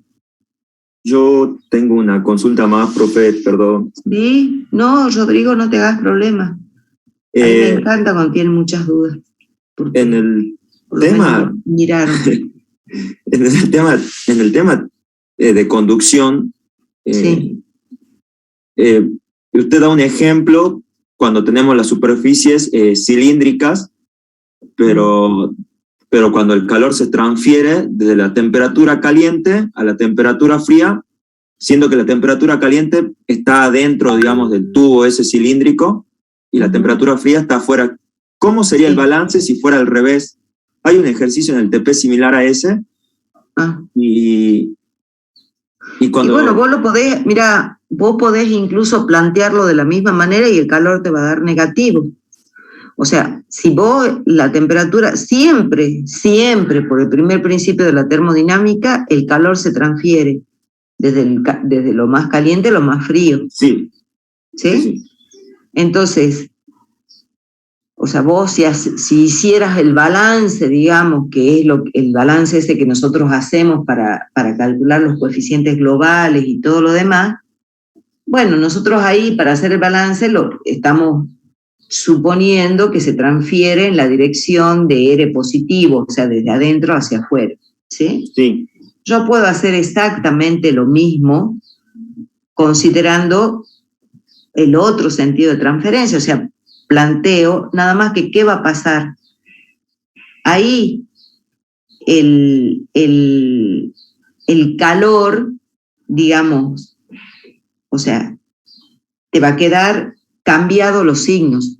Ustedes pueden aplicar la misma ecuación que se encuentra considerando que la transferencia es de adentro hacia afuera, la pueden aplicar a esa misma expresión. Las resistencias son las mismas. el delta de T te va a quedar negativo, con lo cual el calor te va a salir negativo.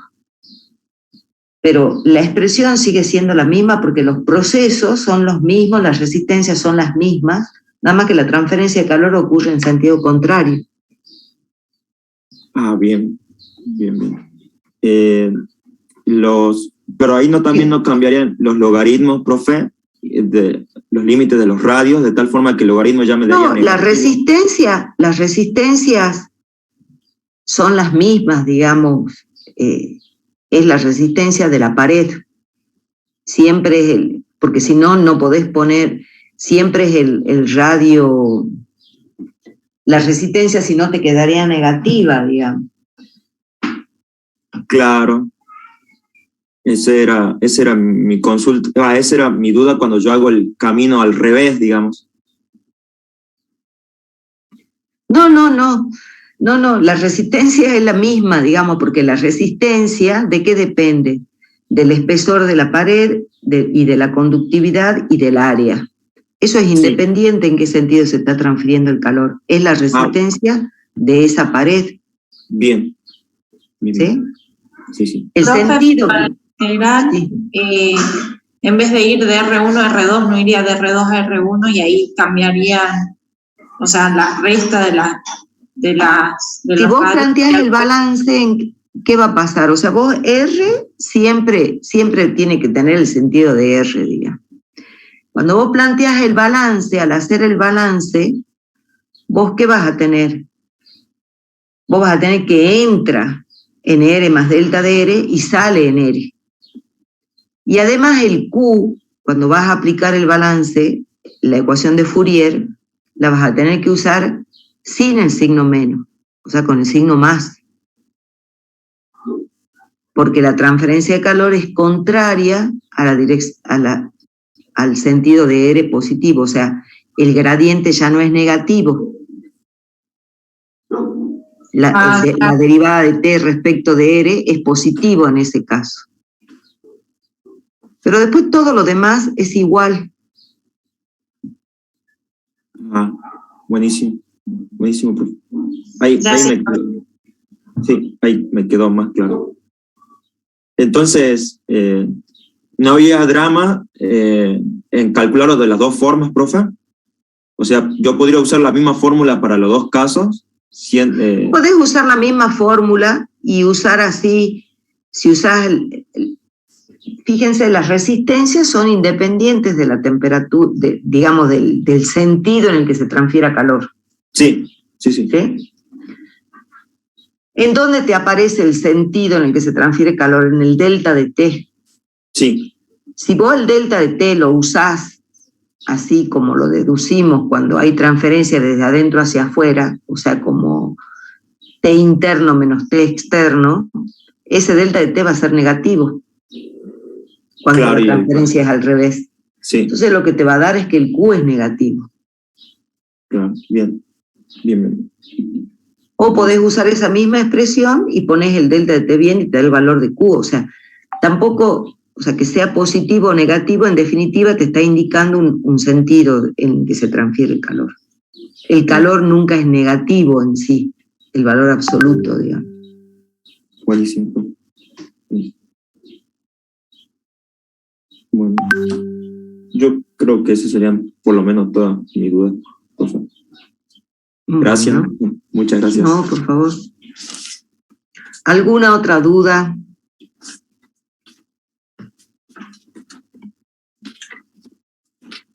Profe, ayer yo veía un ejercicio que nos daban una curva de un fluido que era dilatante, que tenía que era una curva como, no sé cómo decirlo ahora. Y nos pedían, ya le digo, nos pedían si el programa obtenido por un fluido es como se muestra en la figura, qué tipo de fluido es, si la viscosidad era constante, y si no lo es, cómo es la curva de variación de la viscosidad aparente con la velocidad de deformación. Eso no entiendo cómo contestarlo. Ustedes se han puesto a buscar y buscar y buscar parciales anteriores, ¿no? Algunos sí. Sí, había, así que de ahí o sea, estamos. que no era en la bibliografía, es bueno, ahí yo eso les expliqué, digamos. ¿Qué pasa? O sea, ¿cómo es un fluido newtoniano? Un fluido newtoniano tiene la viscosidad constante, tiene la velocidad como una línea.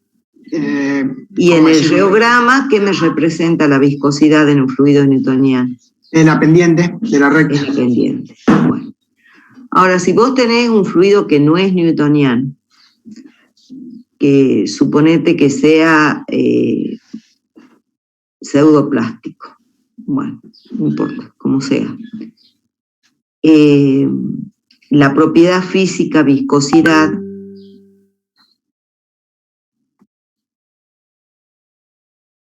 no es, o sea, ¿cómo saco yo la viscosidad aparente, digamos? La derivada de la velocidad respecto del tiempo, creo que era. ¿Derivada de la velocidad respecto al tiempo o cómo? No. Imagínate el gráfico con una curva que corresponde a un fluido pseudoplástico, dilatante, como sea. ¿Cuál sería? Porque en el newtoniano la viscosidad, o sea, la pendiente de la curva es constante. En uno que no es newtoniano, no pasa eso. Entonces, ¿de qué hablamos? De viscosidades aparentes, ¿no? ¿Y qué es la viscosidad aparente? Una viscosidad que depende del gradiente de... Depende del gradiente. En el gráfico, ¿a qué correspondería esa viscosidad aparente? Profe, eso tiene que ver con el modelo de potencia. De ahí sí. Independientemente del modelo, sí, con el modelo de la potencia, digamos, depende del valor de n, yo tengo una situación u otra. Pero independientemente del modelo, en el gráfico, ¿cómo determino la viscosidad aparente? ¿No sería también pendiente, profe? ¿O? Claro, ¿la pendiente en dónde? En las curvas del pseudoplástico dilatante. Claro, bueno, supongamos yo tengo la curva. Entonces la viscosidad aparente la saco del valor de la pendiente, ¿en dónde?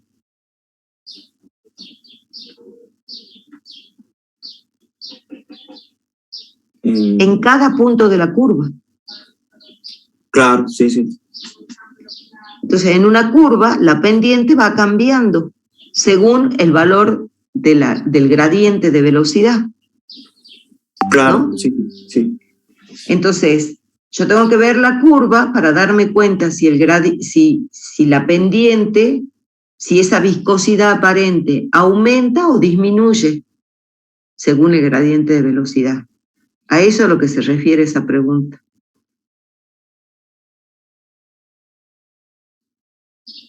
Entonces, si aumenta o disminuye, yo tendría que representarla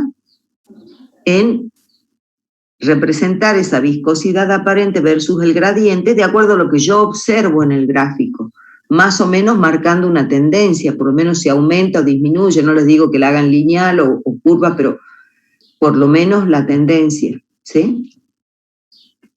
Profe, en ese caso, usted en el video dice que cuando es dilatante, cuando uno le ejerce un esfuerzo al fluido, se vuelve más viscoso. Con esa relación hacemos el gráfico. Claro, o sea, eso surge del análisis de la curva. Porque ¿cómo es la curva? O sea, va aumentando la pendiente a medida que aumenta la viscosidad. Si aumenta la pendiente representa esa viscosidad aparente. Fíjense en el modelo de la potencia, yo hablo de la viscosidad aparente y viene a ser, cuando yo, digamos, desdoblo la potencia de manera que me quede similar a lo que es la ley de Newton, lo que en la ley de Newton es la viscosidad, acá pasa a ser la viscosidad aparente porque es una viscosidad que depende del gradiente de velocidad. ¿sí? Pero en la expresión total sigue representando una pendiente, nada más que una pendiente que va cambiando según el valor del gradiente. A medida que yo me muevo en distintos puntos de la curva, tengo distintas pendientes. Y la pendiente puede aumentar o puede disminuir según sea el fluido dilatante o pseudoplástico. Entonces, si yo tuviera que representar la viscosidad aparente en función del gradiente de la velocidad, tengo que hacer una curva que me muestre esa tendencia de aumentar o de disminuir, que yo deduzco del reograma.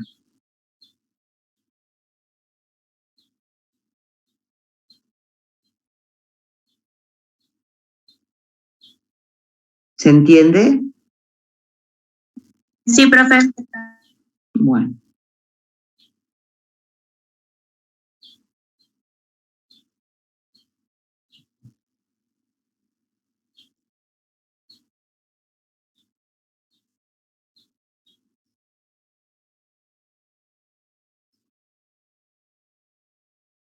Bueno, ¿alguna otra pregunta, chicos?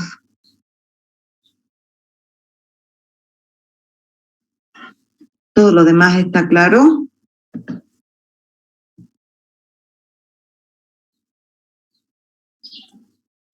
Profe, sí.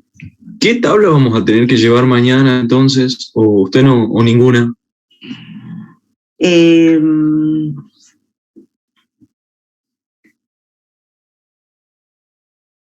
No, en principio no van a necesitar ninguna tabla, pero ustedes lleven tabla de conversión de unidades mínimamente. ¿Gráficos llevamos, profe? Lleven. Sí.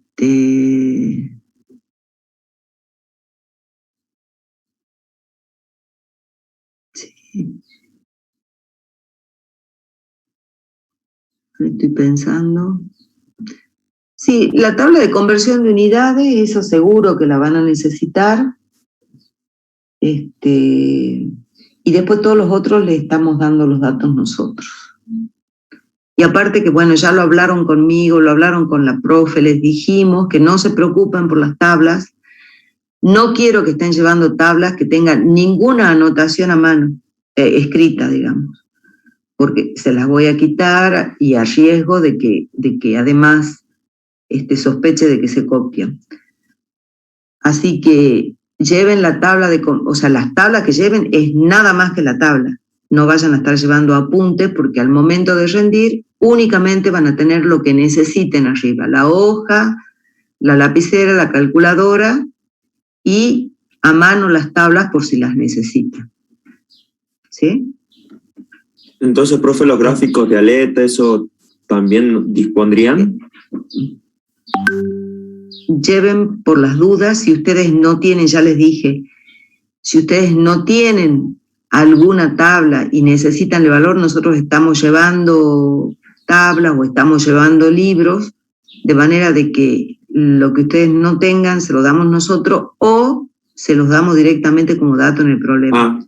Bueno. Dejen de preocuparse con eso, o sea, me lo han preguntado a mí, se lo preguntaron a la profesora, no se preocupen, eso no va a ser un problema. Lleven la tabla de conversiones porque, bueno, conversiones sí pueden haber, o sea, pueden haber cuestiones que ustedes necesiten. Y después hay datos, qué sé yo me imagino que a esta altura la densidad del agua se la saben, ¿no? Y si es algún otro fluido que no sea agua, se lo vamos a dar nosotros. O sea, yo les dije que mi intención no es que ustedes pierdan demasiado tiempo buscando en las tablas.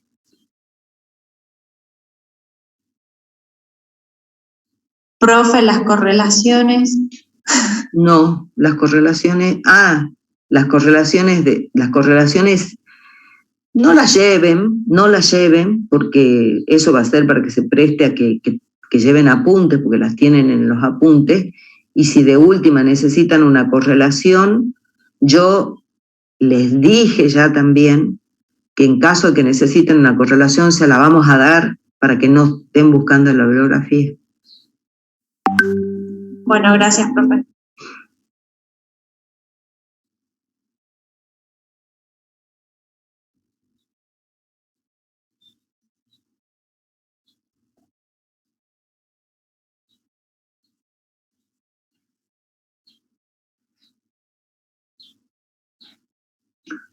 Bueno.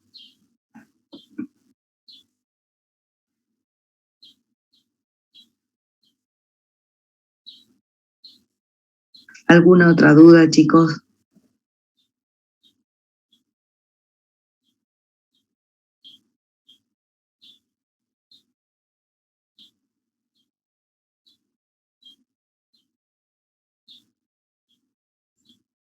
Mañana que vayan con tiempo, ¿no? Sí, eso ya también les dije, recuerden, vayan temprano, por lo menos 40 minutos antes, por cualquier problema que pueda haber. Yo no sé si se están formando aglomeraciones, digamos, para entrar, entonces por ahí se demoran. Por favor, vayan 40 minutos antes, aparte que si hay algún problema de que no los están, qué sé yo, que no los encuentran en la tabla. Supuestamente yo ya hice todas las verificaciones, ya está toda la información pasada, pero bueno, siempre pueden surgir algún tipo de problemas. Así que vayan temprano, vayan con barbijo. Yo voy a tener alcohol en gel, pero si ustedes tienen alcohol en gel, lleven también alcohol en gel. Y bueno, ya en el aula nos distribuimos de manera de que estén lo suficientemente separados. El celular no lo van a usar, así que no cuenten con el celular, lleven calculadora. Y cualquier cosa, bueno, ya saben que me escriben por el grupo ese de WhatsApp, o sea, cualquier cambio de horario o alguna complicación, ¿no? Claro, antes de ingresar. Pueden avisar por ahí, nos avisan. Sí. El uso del celular me refiero durante el parcial. Sí, durante el parcial no. Claro.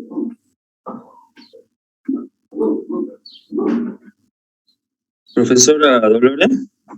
¿Sí? ¿Podría presentar de nuevo los resultados eso del punto 8, dado la planilla esa que tiene? Sí, igual eso están subidos, ¿no? Sí, preguntarle un tema de unidad, más que nada. A ver. El 8A. ¿Vos decías los resultados o el PowerPoint? Los resultados que están en la planilla. A ver.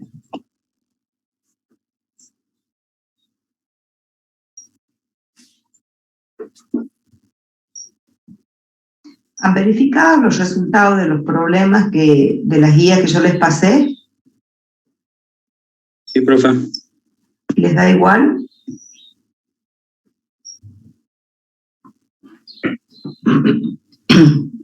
Yo también a veces puedo meter la pata, ¿no? Si alguna cosa da rara que avisen.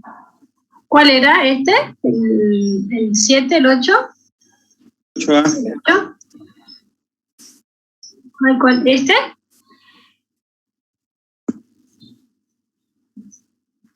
¿Cuál es el que querés ver? Disculpa. Cuando se calcula la resistencia que dice 1 sobre el E1 por el área, la unidad de la resistencia queda 1 sobre metro cuadrado. ¿La de las áreas? ¿Cuál de las resistencias de forma? ¿Cuál me dijiste? Sí, ¿no? Donde dice el bloque de resistencia. Sí. Y sí, pensá que una resistencia es 1 sobre AF. Claro. F no tiene unidades. Entonces, obvio, tiene que quedar 1 sobre metro cuadrado la resistencia. Claro, cuando vamos a calcular la intensidad, ¿no? Se simplificaría con la unidad de arriba y quedaría la intensidad en watts, nada más. Esa es mi duda, porque en el PDF también figura como watts sobre metro cuadrado. Porque la unidad veamos la intensidad 1. Sí. Donde dice No sé por qué le dejé metro, no me acuerdo eso. Sí, entiendo lo que decía. ¿Y darías watts nada más, no? Sí, porque debe ser que yo... En los PDF también figura como watts sobre metro cuadrado, por eso me confundía cuando iba a simplificar las unidades. En el PDF en el que yo compartí, o... No me acuerdo muy bien, creo que sí. A ver. Y estas unidades eran, claro, porque la EB1 queda en watt metro cuadrado, entonces se van, eso decís vos. Sí, sí, está bien. O sea, yo me debo haber confundido acá cuando corregí, porque las E están en watt por metro cuadrado, ¿no es cierto? La EB1. Entonces, cuando van acá, como R1 tiene unidades de 1 sobre metros cuadrados, se van. Y esto es vatio, digamos, nada más. Claro. Sí, está bien. Sí, sí. Se me debe haber ido ahí cuando hice algún copy y pegue y no me di cuenta. Sí. Claro. Sí, es por eso. Cuando se calcula el EB1. O sea, yo ten en cuenta, perdón, ¿no? En la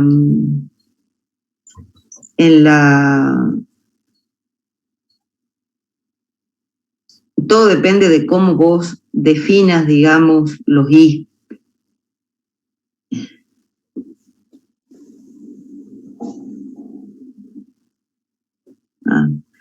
Acá, en el PDF, digamos, después mirarlo en la teoría, yo te pongo que Q sobre A hacia el piso está en kilovatios sobre metros cuadrados, pero porque yo lo defino como Q sobre A, ¿no?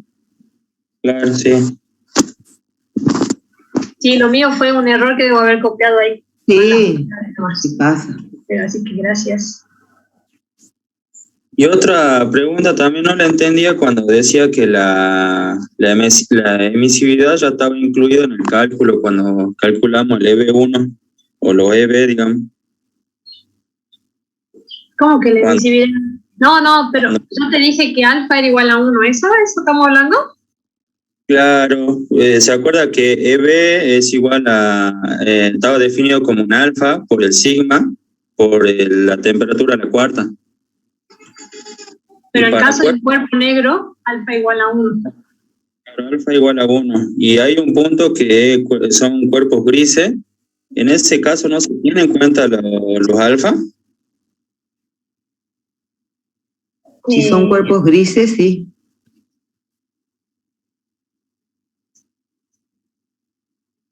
Tal vez, yo no me acuerdo, pero tal vez en ese ejercicio tal vez también decíamos que era igual a 1 alfa. Entonces solo lo calculábamos como EB1 menos EB2, teniendo en cuenta la constante de Boltzmann. Claro. Pero no me acuerdo ahora. Sí, porque es verdad, no lo hemos tenido en cuenta ahí. Claro, esa era mi duda que yo le había preguntado anteriormente y no le había entendido muy bien. Pero bueno. Lo estoy buscando porque no me lo acuerdo ahora. Sí, creo que el mismo punto, no sé si el 7 o el 8, ahora ya lo busco. Sí, el de los cuerpos grises, las esferas eran, ¿no es cierto? Sí, el 7 creo que.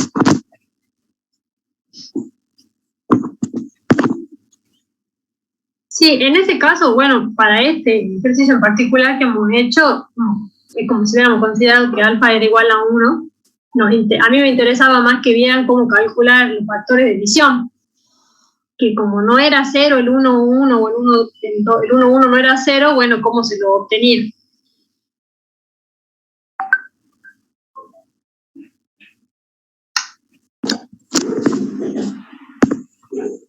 Claro, bien, profe. Gracias.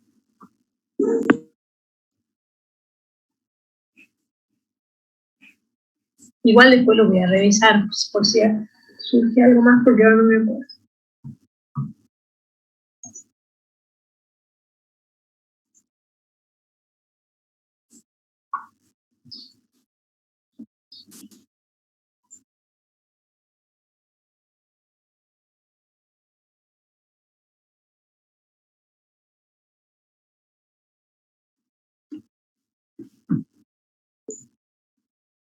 ¿Ya estamos? ¿O falta alguna cosa más? No, profe, de mi parte era eso nada más. Gracias. Gracias a vos también. Bueno, ¿alguien más, chicos? ¿Los demás? ¿Cómo van? Bueno, entonces vamos a terminar acá. Les pido que por favor se desconecten y quedo con Eugenio, que quería conversar con nosotros.